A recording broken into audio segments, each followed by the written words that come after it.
ఏ పూలు తేవాలి ఈశ్వరా నిన్ను ఎట్లా పూజించాలి శంకరా ఏ పూలు తేవాలి ఈశ్వరా నిన్ను ఎట్లా పూజించాలి శంకరా కోటి మహిమలతోని కొలువైన కోటప్ప నిన్ను పూజించిన జన్మే ధన్యమయ్యా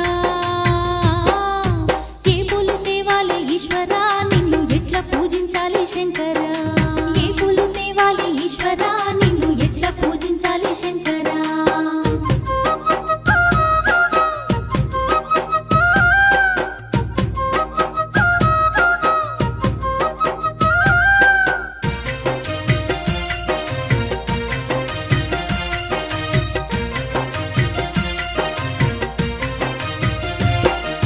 దివ్య మంగళ రూపం దీనుల కాచే హస్తం దిక్కులన్నీ